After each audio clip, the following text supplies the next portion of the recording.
తెలుగునాట సుబ్రహ్మణ్యేశ్వర స్వామి అంటే నమ్మకం ఎక్కువే. పిల్లలు పుట్టకపోయినా, జాతకపరంగా ఎలాంటి దోషాలు ఉన్నా కూడా ఆ స్వామిని పూజిస్తే ఫలితం కనిపిస్తుందని నమ్ముతారు. ఇంతకీ ఆ సుబ్రహ్మణ్యస్వామి జన్మించింది ఎప్పుడు అంటే, కుమారషష్ఠి రోజే. శివుడు ఓసారి తీవ్రమైన ధ్యానంలో ఉన్నాడు. ఆ సమయంలో మన్మధుడు ఆయన ధ్యానానికి ఆటంకం కలిగించాడట. అంతే, మన్మధుడి మీద శివునికి విపరీతమైన కోపం వచ్చేసింది. వెంటనే తన మూడో కన్ను తెరిచి మన్మధుడిని భస్మం చేసేశాడు. అదే సమయంలో ఆయన నుంచి గొప్ప తేజస్సు కూడా బయటకు వచ్చింది. ఆ తేజస్సుని అగ్నిదేవుడు కూడా భరించలేకపోయాడు. దాంతో ఆయన దాన్ని గంగానదిలో రెల్లుపొదల మధ్య విడిచిపెట్టాడు.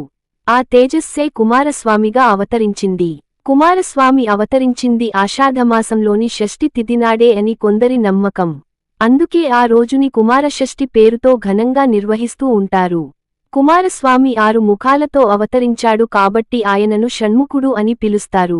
అందుకే ఆయనకు షష్ఠి తిథి అంటే చాలా ఇష్టం.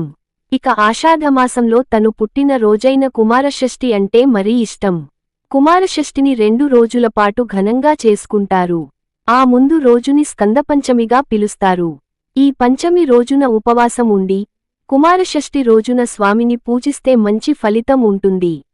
ఈ 2 రోజుల్లో వల్లీదేవసేన సమేతంగా ఉన్న స్వామి ఆలయానికి వెళ్తి దర్శించుకుంటే సంతానం కలిగి తీరుతుంది. ఈ రోజుల్లో స్వామికి అభిషేకం చేయించినా, సుబ్రహ్మణ్యాష్టకాన్ని చదువుకున్నా కూడా ఆయన అనుగ్రహం లభిస్తుంది.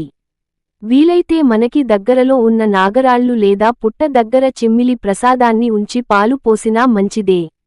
స్కందపంచమి, కుమారషష్ఠి రోజులలో ఇలా స్వామిని కనుక ఆరాధిస్తే జాతకపరంగా ఎలాంటి దోషాలు ఉన్నా తొలగిపోతాయట. సంతానం కలగాలన్నా, సంపదలు రావాలన్నా ఈ రోజు స్వామిని పూజించాలి. కోర్టు లావాదేవీలలో విజయం సాధించాలన్నా, రాబోయే పరీక్షలలో మంచి మార్కులు రావాలన్నా ఈ స్కందపంచమి, షష్ఠి తిథులలో స్వామిని తలుచుకోవాలి. ఈ వీడియో మీకు నచ్చినట్లయితే లైక్ చేసి షేర్ చేసి సబ్స్క్రైబ్ చేసుకోగలరు. జై శ్రీరామ్.